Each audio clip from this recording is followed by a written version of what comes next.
morning. It is so good to see you. Good to see the balcony crew up there, a little closer to heaven than the rest of us. If it's your first time with us, we're glad you're here. First time in a long time.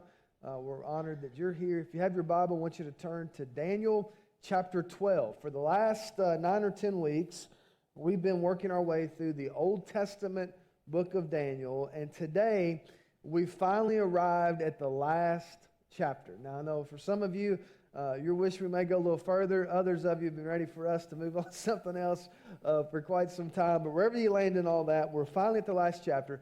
And whenever you come to the last chapter of a book, or maybe you might think about it like being the last scene in a movie, there's certain things that you expect to happen, right? You think all the loose ends are going to get tied up. All the questions are going to be answered. You're going to find out what happened to all the different characters.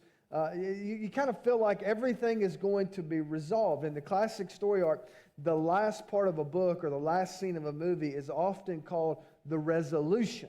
Now, keep in mind, it's not like the climax of the movie. It's not the most exciting or the most dramatic part, but it's often the most important part because it's the part that makes sense of everything that's come before. So another way to think about it is that the resolution of a story or the last scene in a movie is when you find out how the story ends. Like, did Frodo destroy the ring? Did the couple fall in love and live happily ever after? Did the bad guys get caught? Did the family survive the alien invasion? Did Tom Cruise, disarm the bomb just in time? Did Harrison Ford find the Holy Grail? It's kind of when you find out how the story ends.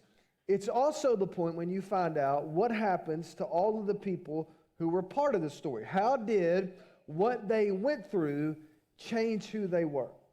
And so when you get to Daniel chapter 12, it's in many ways the resolution to everything that we've looked at previously. After more than 70 years of living in exile in a place that he never wanted to go to start with, Daniel is now well into his 90s.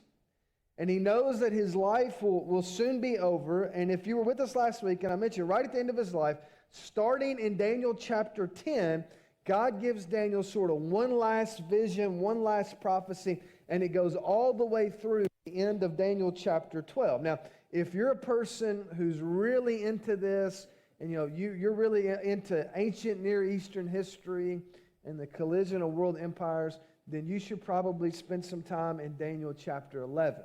But for our purposes this morning, we're going to go to Daniel chapter 12. But before we do, just one side note.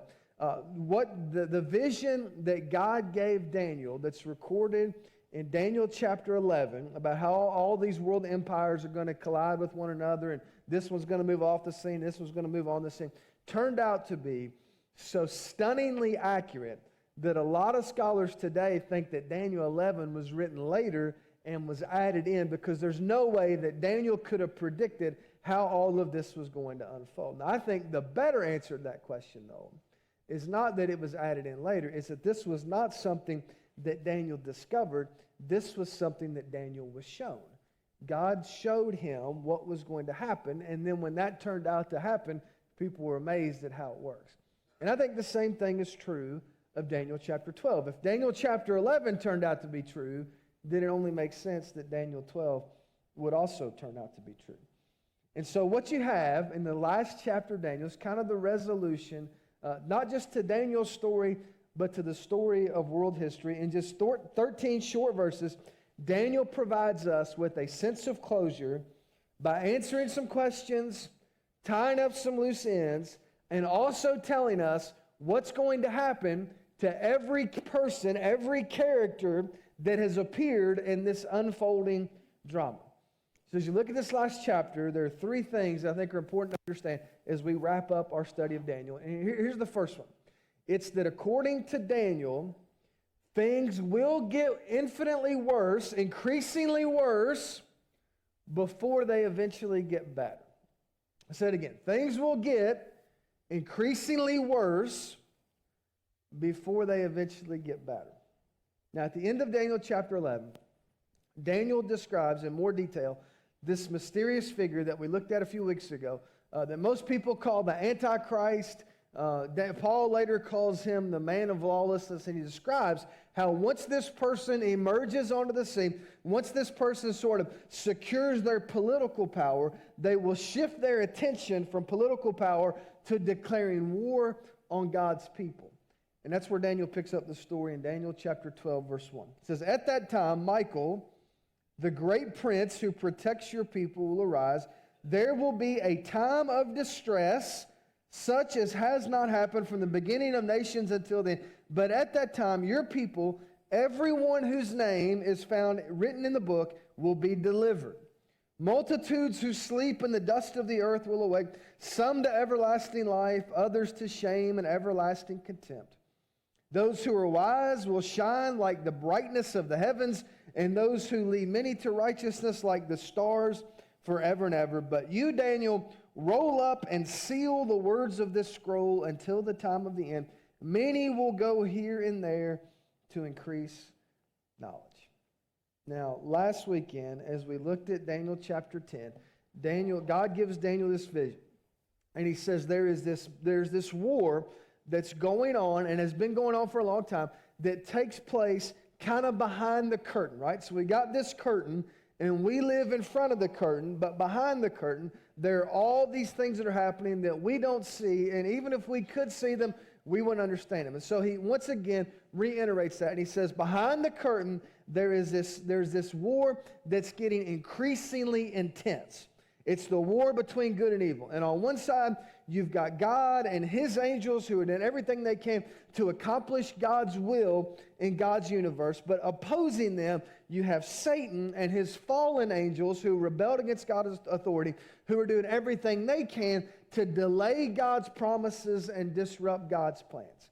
And he says, as we get closer to the end, that battle will continue to grow more intense until the point that it spills over from behind the curtain and becomes part of what we see in front of us in our daily lives. So it moves from behind the curtain to in front of the curtain. And he says during that time, it's going to feel like God's people are losing. Like by every measurement, it's going to look as if evil is triumphing over good. And then at the end of verse 1, he says like this, there will be a time of distress such as not happened from the beginning of nations until then. What's interesting about that is that Hebrew word that gets translated as distress can also be translated as tribulation. And so what Daniel is describing here is this period that the New Testament writers, much later, many hundreds of years later, call the Great Tribulation. It's this period in history in which God's people will be under constant attack, and they will feel persecution that is unlike anything they've experienced before. Some people assume that the tribulation is something that's going to start at some unknown point in the future. Other people think the tribulation started during the life of Jesus and the launch of the church, and it will only grow increasingly intense as we get closer to the end. So I've got a picture I want to show you just so you can be aware. So Open Doors USA is an organization that monitors the persecution of Christians around the world. And they recently released their annual report for 2023. Now, most of us, we don't think about this, kind of out of sight, out of mind. I want you to listen to what they found. According to them, last year, 365 million Christians were living under intense persecution. So for comparison's sake, that is vastly more than has ever been before. On this map, as you can see, they've kind of marked the countries where it's hardest for Christians, where the persecution has been turned up the most. Officially, last year, 4,998 believers were executed because of their faith.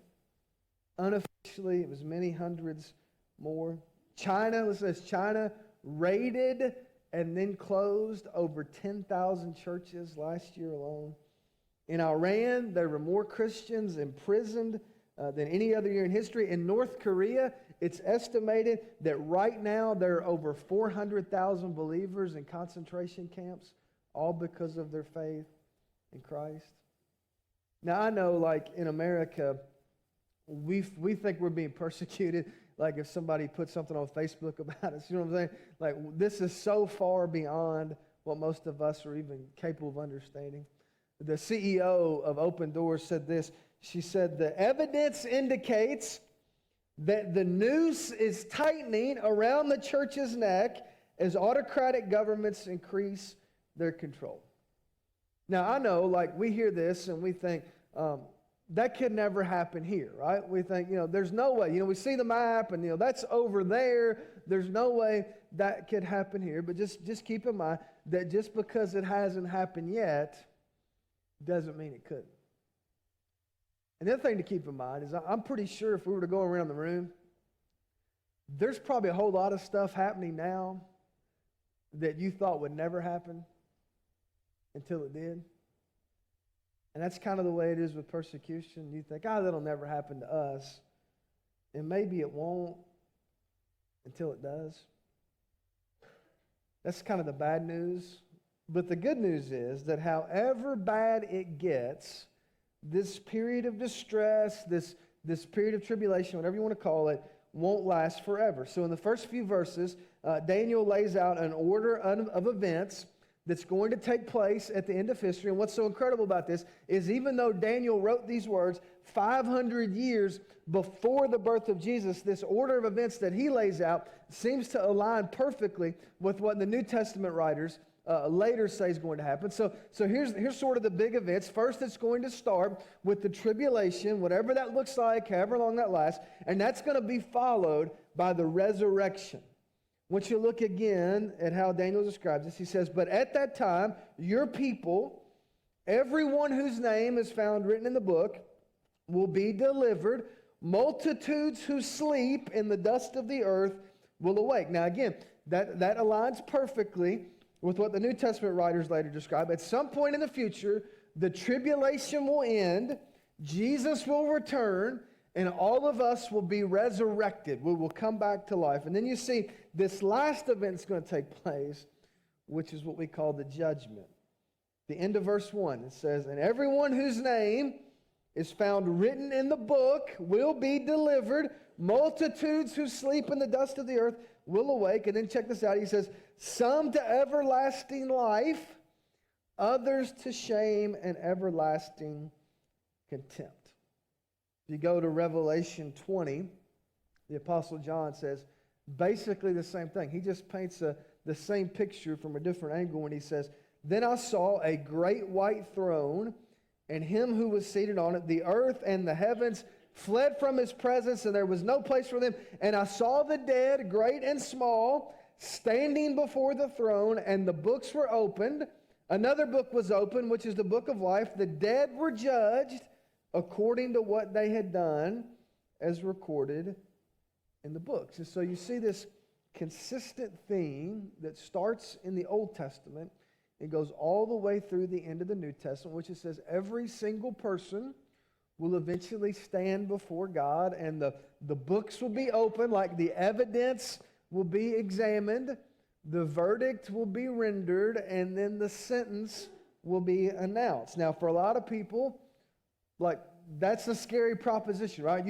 Some of you think about that, and like your anxiety rises and your pulse quickens, and you're like, man, I am not looking forward to that.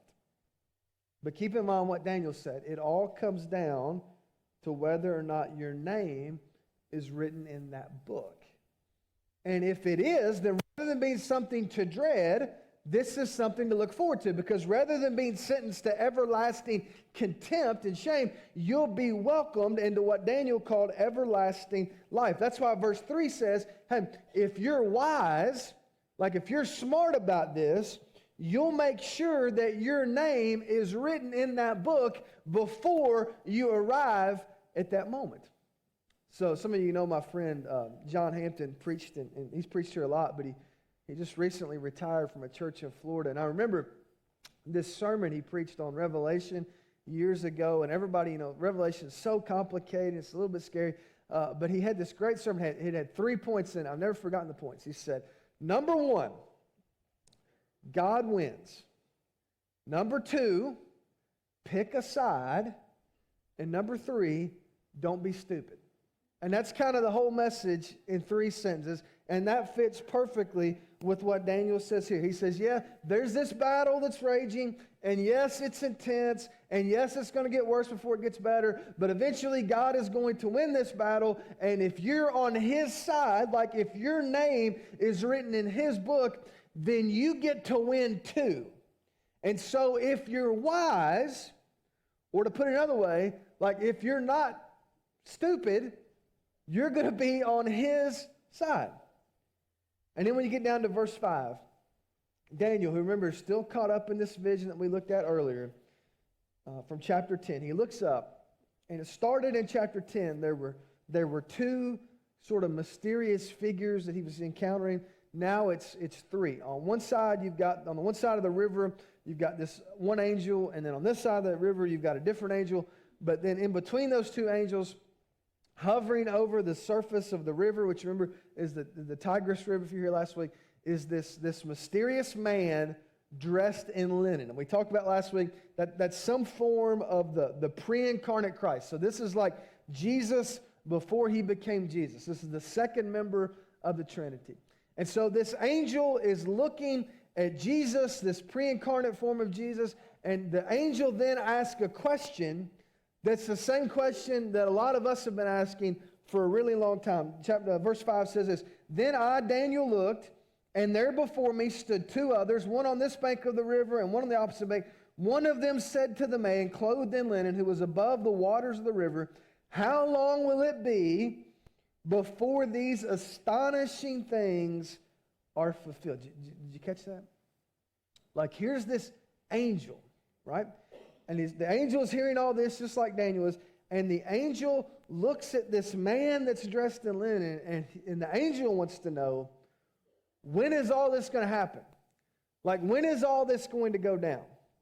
In 1 Peter, many years later, the Apostle Peter said this. He said, "It was revealed to them that they were not serving themselves but you, when they spoke of the things that have now been told to you by those who preach the gospel to you by the Holy Spirit sent from heaven." And then he says this, "Even the angels long to look into these things." So apparently there are certain things that even the angels don't know.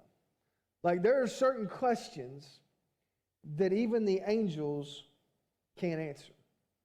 Now, if you go on YouTube, there are thousands of these, so-called prophecy experts who are trying to explain all this stuff. And I was flipping channels. I was flipping channels with Jamie the other night, and I came across one of those church channels. You know what I'm talking about? One of the religious channels. And there was a guy that I knew on there trying to explain when all of this was going to happen. And as soon as I saw him, I told Jamie, I flipped the channel. I said, "I guarantee you that guy doesn't know any more about it than I do." And there's a reason for that. And the reason is we're not supposed to know. Here's the second point I want you to take home with you today. It's that while the timing is confusing, the promises are clear. Now again, if you're a person who's really into this and you go to YouTube, you can find all these experts, and what you'll notice is that every time there's some kind of big event, right? There's a bombing in the Middle East, there's a stock market dip, there's some kind of terrorist attack, they come on and they try to show you exactly what all this is going to look like. And usually it winds up looking something like this picture that I want to show you. It's kind of this big jumbled mess, and it doesn't make sense to anybody but them. And that's kind of the way it goes. But the problem is we tend to obsess over that stuff, and we lose sight that in Scripture, the emphasis is never on the timing of these things. It's always on the promises that are attached to these things. And so you get to verse 7, this man in linen, this man who's hovering over the river, he answers the question in a way that's hard for us to wrap our minds around. Check out verse 7 of Daniel 12. It says, "The man clothed in linen, who was above the waters of the river, lifted his right hand and his left hand toward heaven, and I heard him swear by him who lives forever, saying, 'It will be for a time, times, and half a time. When the power of the holy people has finally been broken, all these things will be completed.'" Now again, we read this, and what do? We get obsessed with trying to figure out what time, times, and half a time means. Some people are convinced that this is like this connects back to the 70 weeks that are in Daniel chapter 9, and this represents the last 3.5 years of the final 7 years. And maybe they're right. Other people think this is just some sort of Hebrew expression that's meant to say, hey, it's going to look bad, and it's going to look worse, and then it's going to be over. And that's kind of the way I take it. But the point, again, is not figuring out the timing. The point is the end of verse 7 where it says, all these things will be completed. What he's saying there, hey, it's going to get increasingly worse, but then it's going to get better. And I know the timing's confusing, but that's not the point. The point is that all of these things will happen, and all of them will eventually be completed. And then you get to verse 8, and Daniel speaks again, and he makes a statement that you can probably relate to, because it's one that I certainly can relate to. Here's what he says in verse 8. I heard, but I did not understand. So I asked my Lord, what will the outcome of all this be? He replied, go your way, Daniel, because the words are rolled up and sealed until the time of the end. Many will be purified, made spotless and refined, but the wicked will continue to be wicked. None of the wicked will understand, but those who are wise will understand. From the time that the daily sacrifice is abolished and the abomination that causes desolation is set up, there will be 1,290 days. Blessed is the one who waits for and reaches the end of the 1,335 days. Now you look at that, and there are two specific numbers in verses 11 and 12. 1,290 days, followed by 1,335 days. Here's what I can tell you. Because those numbers are in the Bible, they represent something significant. The problem is, nobody's ever figured out when they start, what exactly they represent, or what's going to happen in the 45 days, the intervening 45 days. If you do the math, there's a difference of 45 days. And again, I tend to think that's on purpose. Tremper Longman is an Old Testament scholar. He's one of the world's leading experts on Daniel. Here's what he wrote. He said, what is the relationship of the 1,290 days to the 1,335 days to the 2,300 evenings and mornings to the times and a half of time? God alone knows. And that seems to be the point. God knows that there is an end that he has determined, but we cannot figure it out because we're not supposed to. Now, before you object to that, and before you want to push back on that, I want you to keep in mind, that's exactly what Jesus said. Matthew 24, Jesus said, but about that day or that hour, no one knows. Not the angels in heaven, nor the Son, but only the Father. Now, that's true. That means all of us would be better served not by obsessing over timelines that we're not sure we're right anyway, and instead put our focus on the promises that are attached to what's going to happen when the world ends, because the promises are clear. Hey, one day in the future, good is going to triumph over evil. Jesus is going to return to the earth. The dead in Christ are going to rise. And those whose names are written in the Lamb's Book of Life are going to be resurrected to everlasting life, where they will spend eternity with God and with God's people. Those are the things that are clear. And they're also the things that you have some control over. When you think about the timeline of how this is all going to end, I'm just going to tell you, you don't have any control over it at all. But you do have control over whether or not your name is written in that book. And that brings me to this last thing. I just wanted to point this out. Is when you get to the end of Daniel chapter 12, what you learn is that what looks like the end is really the beginning. And so you get to this end and it says, hey, here's how God's plan is going to unfold over all of these centuries. And then you get to that last day when Jesus returns, the dead are raised, everybody stands before God. Some are welcomed into everlasting life. Some are sentenced to everlasting contempt. And he says, it's going to look like that's the end. That's the end of the story. But what Daniel wants us to know And what God wanted you to know by extending it to Daniel is that what looks like the last day is not really the last day.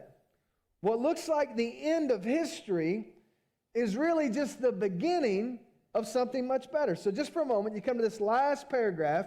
I want you to try and put yourself in Daniel's shoes. Here he is. He spent 70-something years of his life living in exile. He's 90-something years old. He's tired.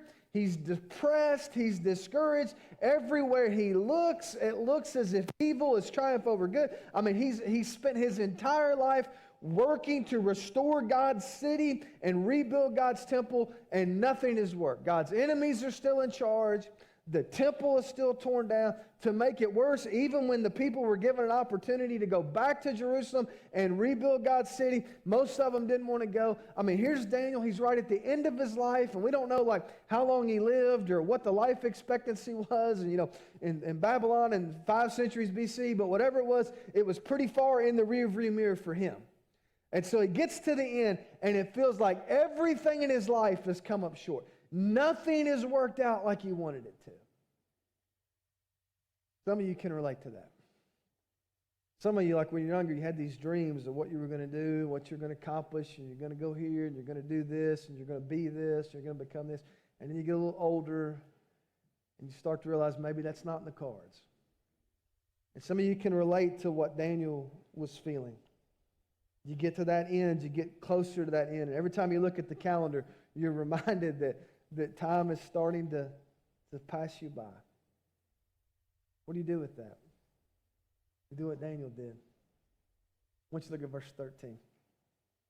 This is what God says to Daniel. It's actually the second time he tells him this. As for you, go your way till the end. You will rest, and then at the end of the days, you will rise to receive your allotted inheritance. Make sure you don't miss this. Twice in this passage, God says to Daniel, hey, I know there's a lot of stuff here that you're having a hard time wrapping your mind around. Like, I know there's a lot, I know you got a lot of questions about how all this is going to play out and what all these numbers mean, how this piece fits with that piece. I understand that. But he says, here's what I want you to do. You go your way. And again, it's the second time he told me. And the only way a statement like that makes sense at the end of the book is if you know what precedes it. And if you've been here the whole 10 weeks, you know what's come before this. And remember, this is not like the climax to Daniel's story. This is the resolution. This is not the time for him to change direction. This is the time for him to continue in the direction that he's already been going for a long time. You go back to Daniel chapter 1, it says that Daniel resolved in his heart that he would not sin against God. And so he's in this dark place, in this hard place, in this hard community, and he's spent his entire life moving toward God when everybody else around him was moving away from God, and he gets right to the end, and God says to him, Daniel, I want you to just keep going in the direction that you've already been going for a really long time. And the reason Daniel could do that is because of this promise that was attached. He said, as for you, go your way to the end. You will rest. And then, at the end of the days, you will rise to receive your allotted inheritance. Now, most of the time, when you see those two words put together, the end, you assume like that's it, right? You come to the end of the book, it says the end. If you go to a movie and it comes to the last scene of the movie and the scene fades off and those two little words come on the screen, the end, everybody starts gathering their popcorn, they're gathering their stuff, and they're heading for the exits, because when you see those two words, the end, you assume, hey, it's over. But what God told Daniel is what you think is the end is really not the end. In fact, it's just the beginning. I've got a picture I want to show you. One of the big movies so far this year has been the movie Twisters. It is a standalone sequel, which is weird, to the movie Twister, starring Bill Paxton and Helen Hunt.